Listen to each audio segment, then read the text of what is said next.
So thanks for joining tonight. For those online and those in the room, I'd also like to acknowledge that we're meeting on traditional lands of the Wurundjeri people of the Kulin Nation and the Bunawong people. And I just want to pay my respects to their elders, past, present, emerging, and any Aboriginal people who are joining the call or are here today in person. Thanks for joining.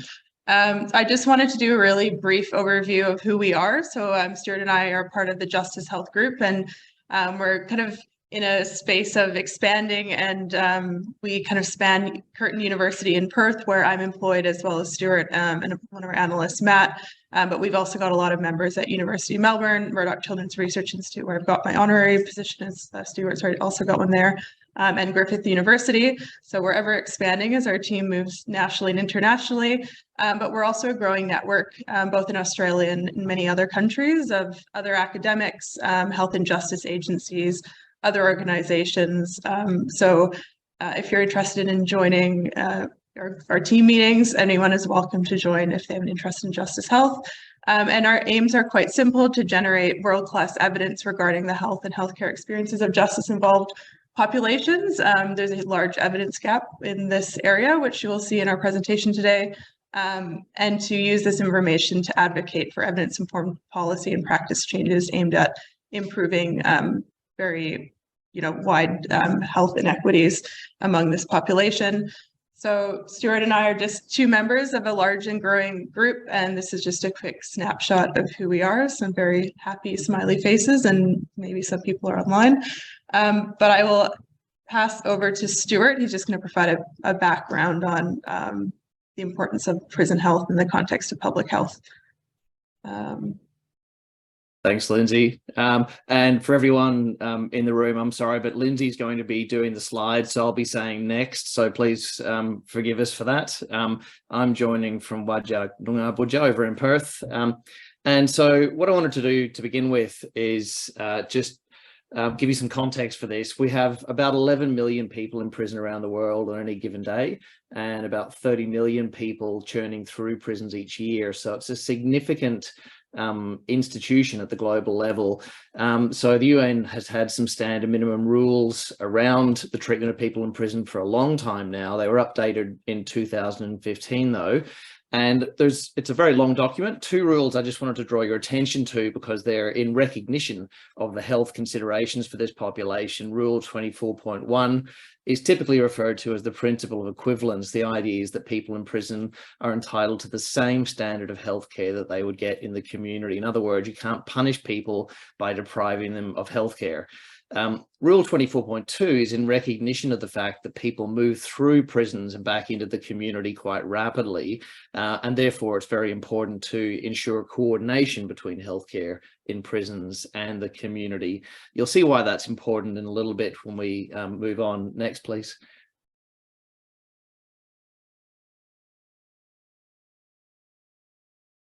So there's been a lot of attention focused on the health of people in prison in about the last decade or so. Less attention on the health of children in children's prisons, otherwise known as youth detention. But there was a light shone on this a few years ago when the UN completed their global study on children deprived of liberty. Our group had the privilege of leading the health section of that UN global report. And the key findings, I suppose, is that we have about 7 million children de facto deprived of liberty around the world each year, including about 410,000 in youth detention, or 1.4 million if you include children held in police custody in watch houses. So again, a very significant population. And you can see in recommendation 11 of that report, consistent with the Mandela rules, the recognition that health services in detention should be equivalent to those in the community. Next, please. So as I mentioned before, though, people tend to move in and out of prisons. And so it's critical that we recognize that prison is a setting and prisoners or people in prison are not a separate population. So the lengths of sentences vary dramatically around the world.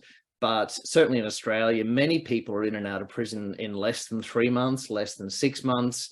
And many people return to prison, about half within 2 years. So there's an extraordinary churn through these environments.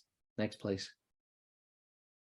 So just very quickly, I want to talk about what we know about the health of people in contact with the criminal justice system. Next, please.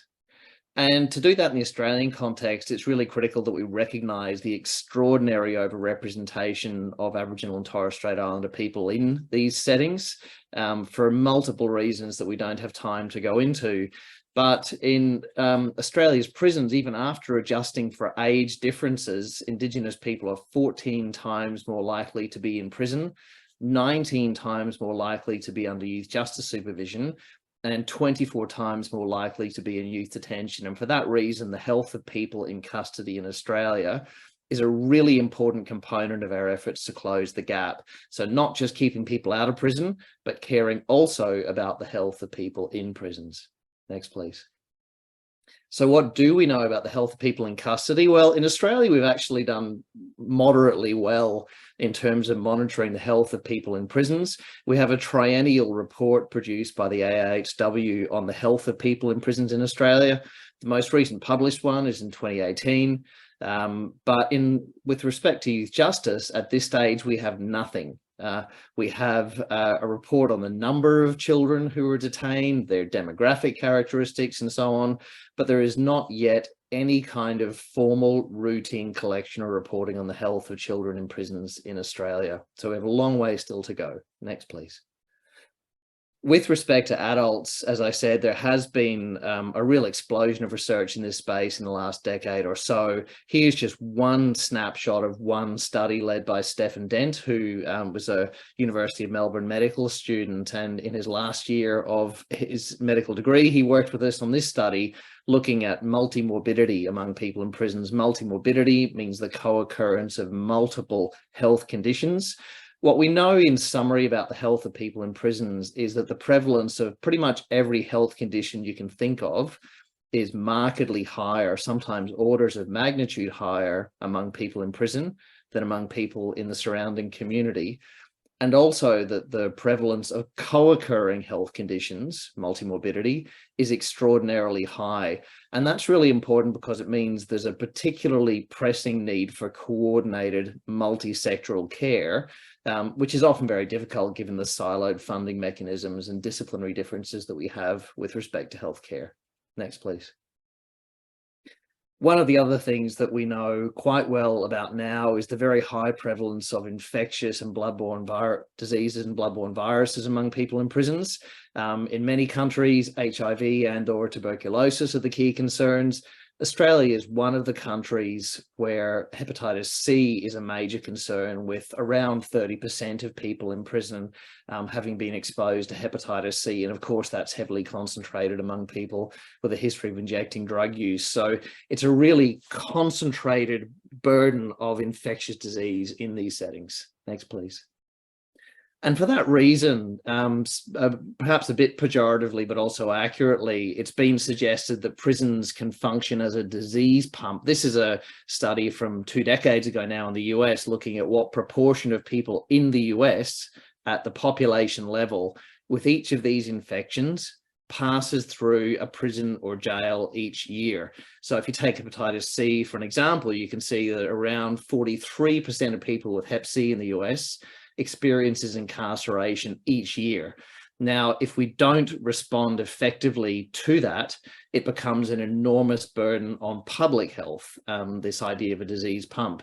The converse is that if we do respond well, there's an opportunity to improve public health through effective responses to the health needs of people in custody.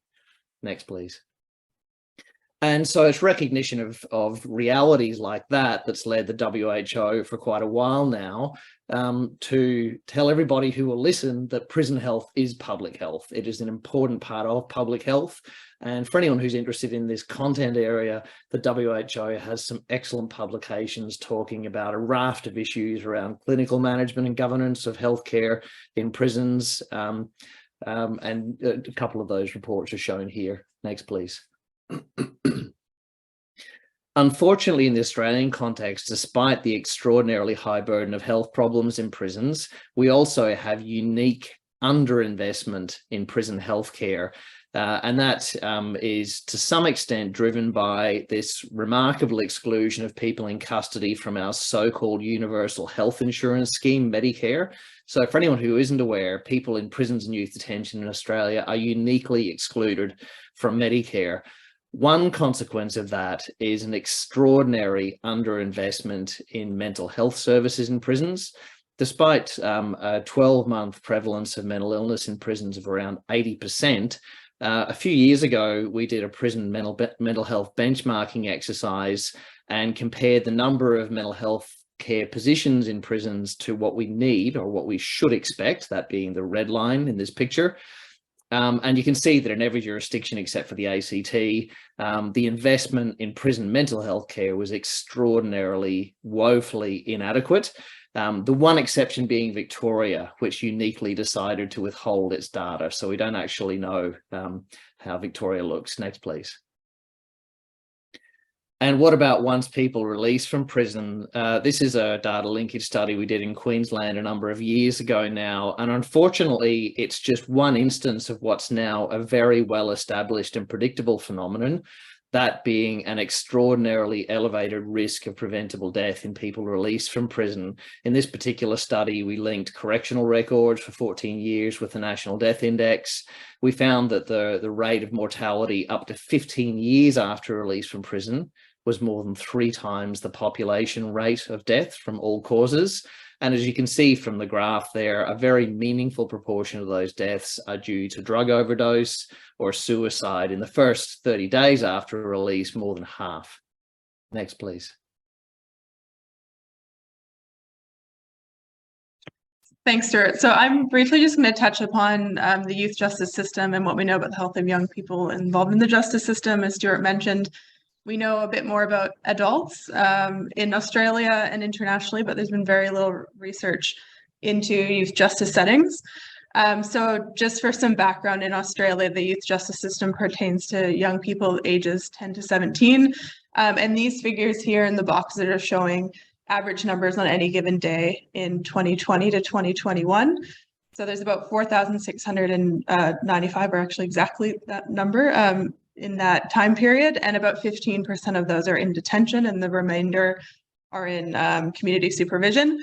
But again, just highlighting that overrepresentation of Aboriginal and Torres Strait Islander young people within this population. Approximately half of the youth justice population in Australia identifies as Aboriginal and Torres Strait Islander.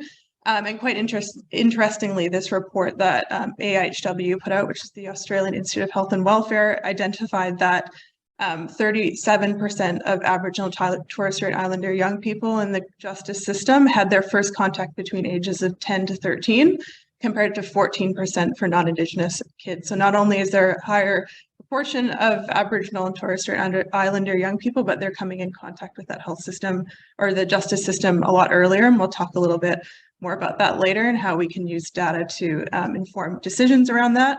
And that 1 in 3 young people in the youth justice system come from the lowest socioeconomic areas versus 1 in 17 from the highest. And similarly, sorry, it's not changing here. This was another piece of work that was put out by AIHW looking at overlap between youth justice and child protection. I'm not going to read through all of that, but just to really point out that there's quite an overlap in this population, pointing to the high social inequity in addition to health inequity. Almost 1/3 of those under youth justice supervision, this is in 2018, 2019, had received a child protection service in the last year, and 34% of those in detention had a substantiated notification of abuse and neglect. So very challenging circumstances for this population. AIHW also put out a report, this was spanning 2011 to 2015, in which they looked at the overlap between specialist homelessness services and youth justice. So these stats here are comparing the cohort that just accessed specialist homelessness services compared to those that also had contact with the youth justice system. And they found that they were 5 times more likely to report issues with drugs or alcohol. They were 2 times more likely to report mental health issues and 2 times more likely to report repeated homelessness compared to those young people who just had homelessness contact.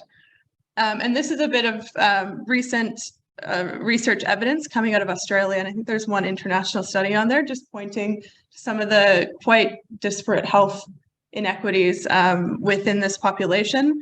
There was a study from New South Wales that identified 46% of young people in the justice system having significant intellectual impairment, very high rates of FASD, very high rates of illicit drug use in the week before custody, and very high rates of self-harm, which, all very unfortunate circumstances, but things that we can be doing better at addressing. And a key first step in that is improving the evidence that we have available.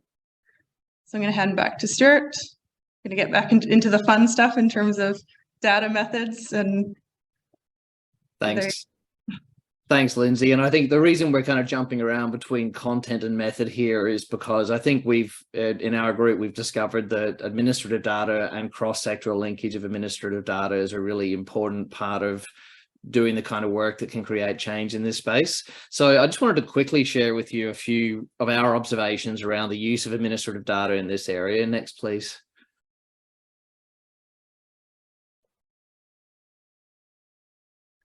So I suppose these are my reflections, and hopefully this could be something we can discuss in the time we have after we finish the presentation. In our view, there are some things that you can learn from administrative health data, and obviously that can include health services delivered or paid for, depending on the data set. For example, hospital data or emergency department data, you might get the date and or the time of service. You can also get the cost of that service, which can be very useful. Again, depending on the data set, we can get information about the health conditions or the health status of people who have a health service contact. That might include diagnoses, ICD-9, ICD-10-AM codes. And also, although I don't have time to go into it here, there are a number of validated algorithms that can be used to help infer particular health conditions from observed patterns of healthcare. There are also ways that you can quantify the quality of healthcare through administrative data, which can be useful. We can also look at the geographical distribution of morbidity. For example, is the prevalence of mental health problems higher in rural than in urban areas? And we can also look, importantly, at temporal variation in health outcomes, and that's important for monitoring purposes. Next, please.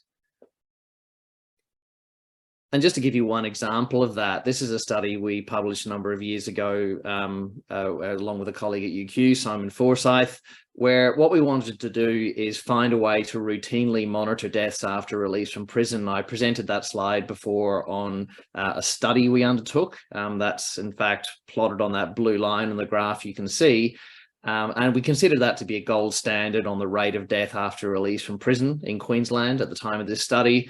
And it turns out, and again, I haven't got time to go into the details of why, but it's possible to approximate a rate of death after release from prison in Australia exclusively using Centrelink data. So this is not data linkage.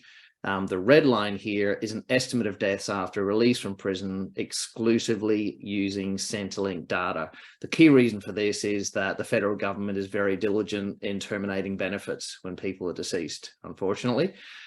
And so what we've been able to do, having validated that, is implement routine monitoring of mortality after release from prison in Australia. And these estimates, stratified by Indigenous status, are now published by the AHW in their triennial reports. So it's been a really useful exercise. Next, please.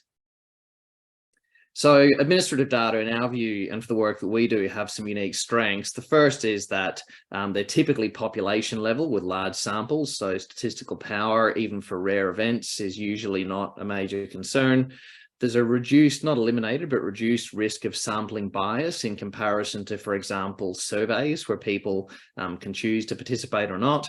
They're cost effective to collect, although not necessarily cheap to access and use.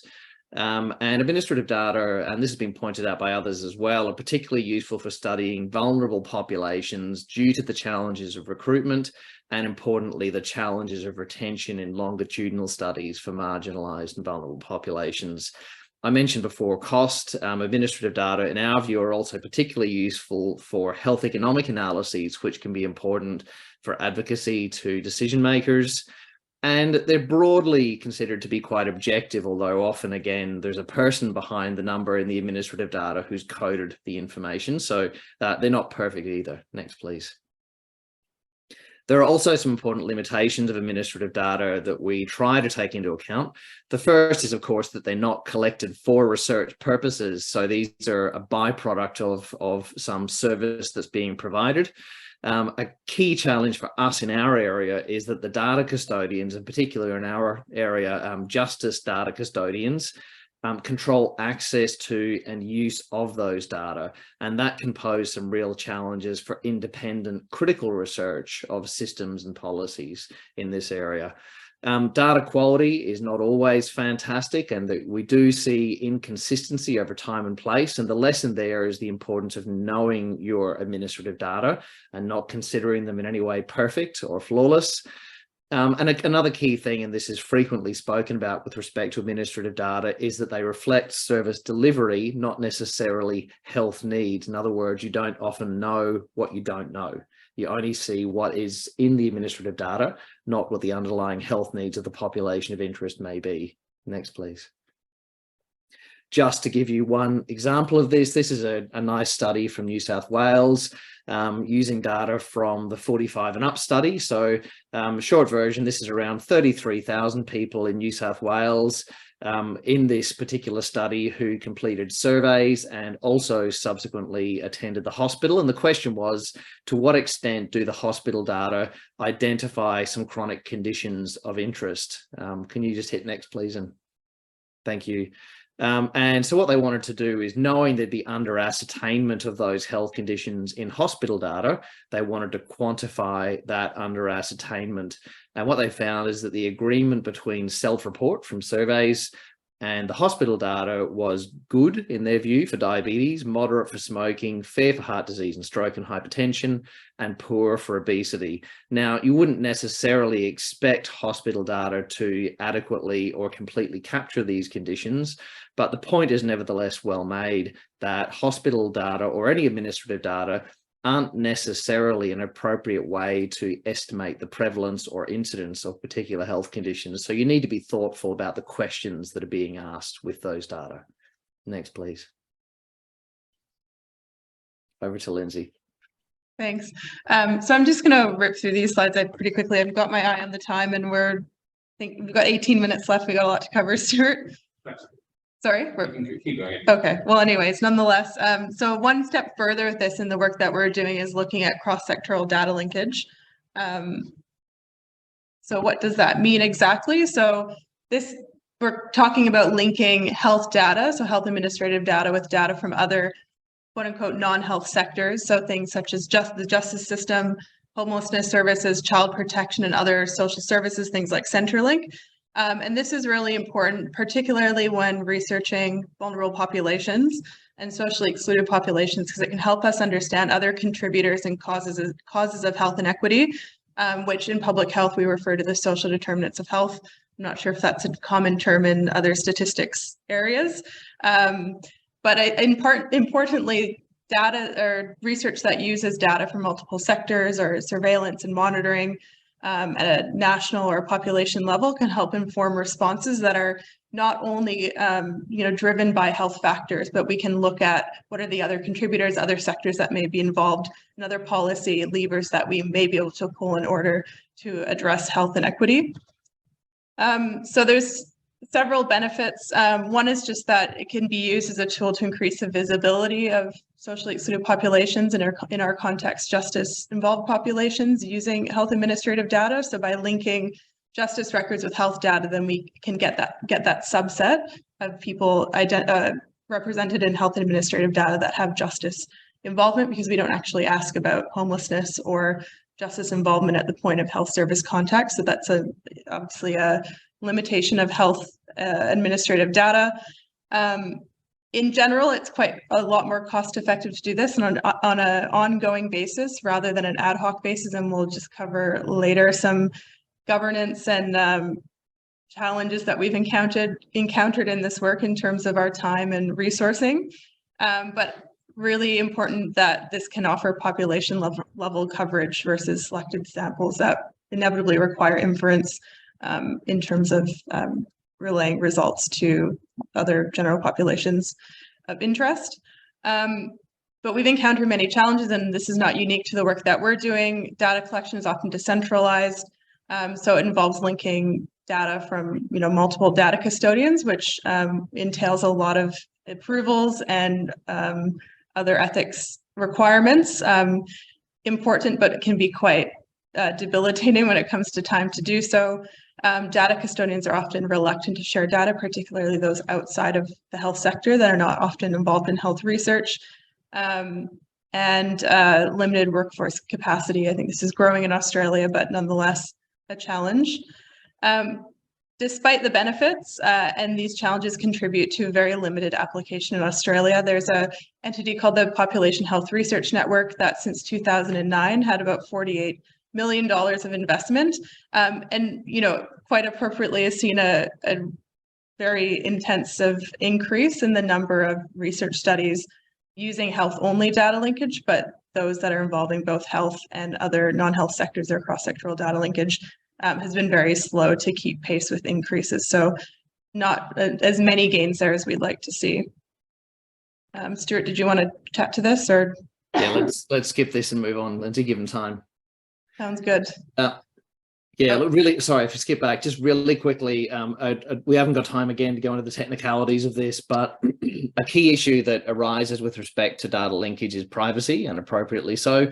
I can explain this if we have time at the end, but there is a very well-established process for protecting privacy with data linkage, and a key part of that is the principle of separation, which is explained there. I haven't got time to talk about it, but Lindsay, if you can skip to the next slide. The implication of that is that it can be reasonably argued that data linkage can actually preserve privacy. So here, for example, they're now quite old data, but illustrate the point, is some data from Western Australia showing what happened when the data linkage system in WA went online in 1995.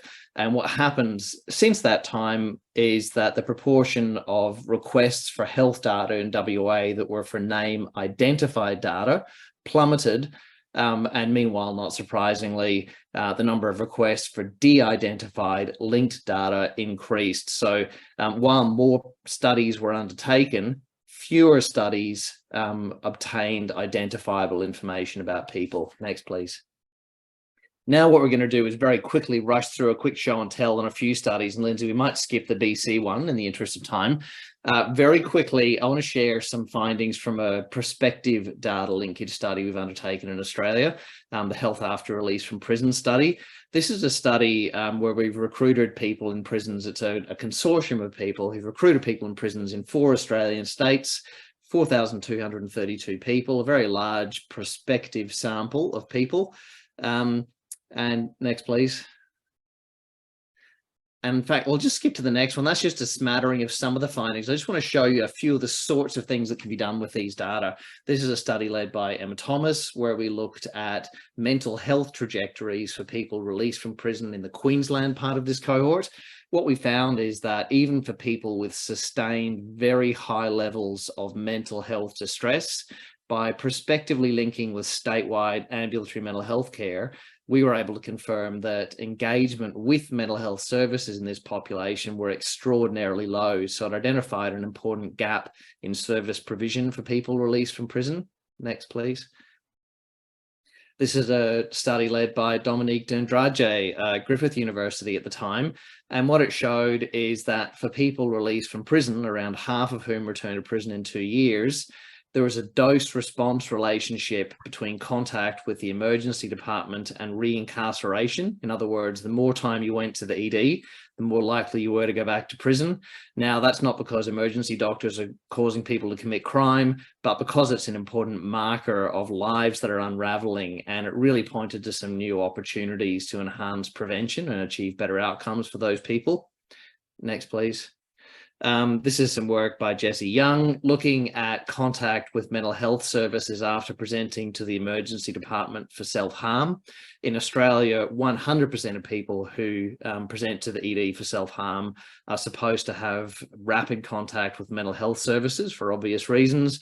What we found is that in our cohort, just over half had any contact with mental health services within a week of presenting to the ED for self-harm. And it turns out the people most in need of those services, those with a dual diagnosis of mental health problems and substance use problems, were least likely to have that subsequent contact with mental health services. Next, please.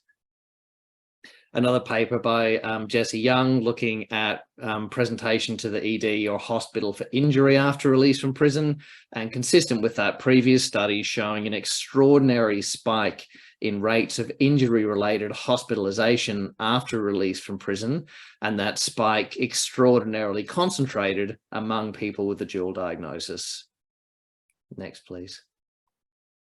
And just finally, a paper by Catherine Snow, costing this. I mentioned before the opportunities for administrative data to support economic analyses. What we showed is that in people released from prison, the aggregate healthcare costs are more than twice what they should be given their age and sex. And again, that those costs for healthcare are extraordinarily concentrated among people with dual diagnosis who are very unlikely to be receiving adequate care. So again, pointing to opportunities for better prevention.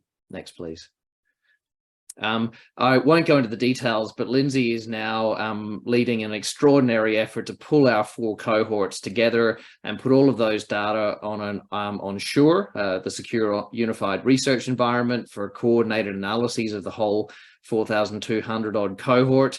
That is taking, in the Australian context, 20 ethics and data custodian approvals. So data linkage is not easy. It's certainly not the easy way out, but it's going to be an extraordinary data resource when it's available in the next 12 months or so. Next, please. Skip. Yeah. I'll skip that too. Okay. Making good time here, I think. Sorry for rushing through, but I think the slides will be available after if you wanted to look at the other results. Ben's nodding, so that's yep. Yes. So I'm just going to briefly mention some of our youth justice projects, and these are quite unique. They're not only nationally novel, but also internationally novel, and a lot of this evidence has not been generated in other areas. So this is a study that Stuart has led a number of years ago now in Queensland, in which data from approximately 50,000 young people in contact with the Queensland youth justice system were linked with adult corrections records, national death index, and statewide death records. So this has really given us the first glimpse in Australia in terms of what's happening with mortality after release. Not going to spend a lot of time on these, but just to point out that the degree of contact with the youth justice system in Queensland in this cohort is quite highly correlated with mortality outcomes. So the steeper the curve in this survival curve is just basically representing for mortality outcomes over time. And you can see that blue line there is young people who've had contact in the form of detention, having much poorer outcomes compared to those with community-based order, and those compared to just having a charge, so no further contact with the youth justice system. Looking at cause-specific mortality, it's quite striking. Nearly 1/3 of the deaths in this cohort were due to suicide. And also largely due to drug overdose, particularly in the non-Indigenous groups, less so in the Indigenous males and females, but they did have a higher proportion of self-harm related and suicide related deaths. And also just notably the red there, that's non-external causes, so things relating to chronic and infectious disease. And this is just looking at standardized mortality ratios by cause. So essentially, any point that's over the bottom line there of 0 means that the justice-involved cohort had a higher risk of mortality compared to their age and sex-matched peers in the general population. So higher risk in all causes that we investigated, and this is still in preparation. It's a headline paper from this study. So it's not yet published, but you can see their drug-related SMR was 7, so that's quite substantial. I mean, they're all quite substantial, but it's very high. And just to point out, in the overall cohort, the all-cause mortality rate was 4.1 times higher than what was expected in the age and sex matched general population. So this leads us to the question again, always on our mind, of what do we not know? And in this space, there's a lot that we don't know. So this next project is funded by the NHMRC, the National Health and Medical Research Council, in which we've actually just received linked data for this that's currently held onshore. And we've linked national youth justice records from 2000 to 2019 with several health data sets across Australia. So that includes the Commonwealth level, which is primary care pharmaceutical data, as well as the National Death Index and ED and hospital data across states and territories. And this provides us with health information on 88,110 young people who've had contact with the youth justice system. Again, this is internationally and nationally novel, and probably because it takes a lot of work. This took us about 3 years to do, and this is one of the things that I was tasked to do with when I started in January 2020, and primarily did this from my bedroom while working over lockdowns. But this data collection is going to be quite important to tell us that things such as what the patterns are of healthcare use after release from prison, and as people or young people cycle from the justice system to the health system and back to the justice system, which is quite common, what types of health issues and causes of mortality they experience, and specifically how this changes over time, and other risk and protective factors for poor health outcomes and mortality. So really extending upon the selected sample research that we do have information in Australia and internationally from, and the absence of health data collection and reporting at the government level in Australia. I'm just going to skip that. And this is just a snapshot of the data sets that we have linked, because ED and hospital data is held at the state and territory level. We had to link those separately, hence why it took so much time.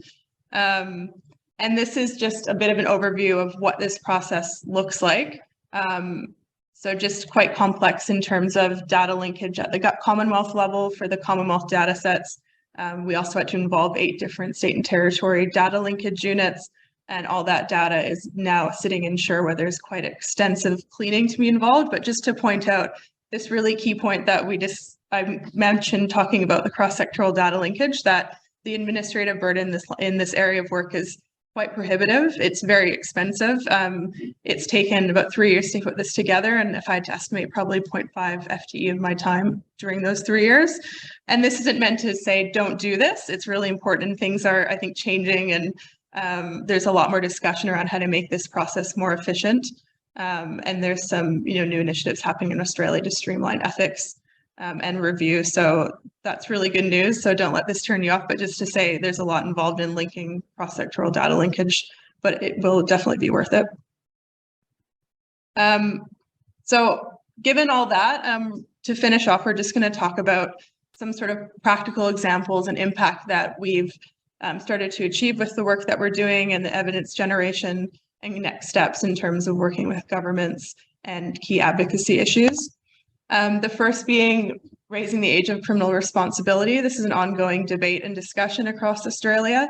Going back to earlier when Stuart discussed the UN national minimum standards, there's one specifically for youth justice, and the UN states that the age of criminal responsibility should not be too low, bearing in mind that young people do not have the emotional or maturity or intellectual capacity to understand criminal intent. And this is kind of summarized in this concept, this legal concept of Dolly Incapax, which basically saying that for young people, they're not at a level of brain development, which would impact their impulsivity, reasoning, or consequential thinking to the point that they could understand their actions and have criminal intent in their actions. And also noting high rates of neurocognitive disability, neurodevelopmental disability, trauma, and mental health issues, particularly in the young population that impact involvement in the justice system. So nonetheless, the UN has benchmarked 16 as the minimum age of criminal responsibility. In Australia, we're not meeting that. Tasmania is the only state that's committed to 14. Victoria is committed to 12, and ACT has committed to 12, as well as Northern Territory, but the rest of the states and territories have committed to sticking to 10, despite evidence, and not just evidence, but and legal agreement, but consensus in the medical field as well, that it's not appropriate. It's also quite harmful to put young people in these settings, which can be quite traumatizing and separating them from their communities. Then a better approach is alternatives to detention, such as community-based supports to support rehabilitation. Nonetheless, we look at this as an opportunity for evidence that we do not yet have to inform these debates. And going back to that initial youth justice mortality study, this is Afaf Humam, and she's a MPhil candidate at the University of Melbourne, and we've been working with her, I think, for about 1.5 years now. And her thesis question is specifically looking at the impact of age at first contact with the justice system on mortality outcomes, and if there's a difference in mortality outcomes across different thresholds of age at first contact. So stay tuned for that. But yeah, it's a really important question that we can now answer using this data that didn't exist before. Thanks, Lindsay. We might skip the Medicare issue given time. Suffice to say that we're also trying to bring some evidence to bear on that particular debate, and I think we're making some headway. But if we just skip through to the wrap up, Lindsay. Thank you. So where to from here? I guess our mission here is to generate high quality data that can inform equitable evidence-based policy reforms in this area. Next, please. And so one key part of that has been supporting the ASW's National Prison Health Data Collection. I've been involved in this since 2004. And it's been a 22-year journey so far to get to where we are with our National Prison Health Data Collection. I'm pleased to say that the most recent iteration of that, which will be published hopefully later this year, will include a trial of monitoring prison health through an administrative byproduct collection. In other words, collected using linked administrative data rather than doing the burdensome and expensive surveys that we've been doing to date. Next, please. And the WHO on the global level has been recognizing that we need to do the same thing with respect to children deprived of liberty, importantly including children deprived of their liberty in youth detention, and recognizing that we need the information on the health status of children in detention, on healthcare in detention, and on outcomes after detention, and that should be informed by and guided by the voices of the children themselves. And just lastly, I want to finish on this quote from Margaret Chan, who was the Director General of WHO 2006 to 17. And I think it's hard to refute what she says, that what gets counted gets done. And so I suppose our work as a group is to try to start counting so that some of these things that need to happen can get done. Thank you.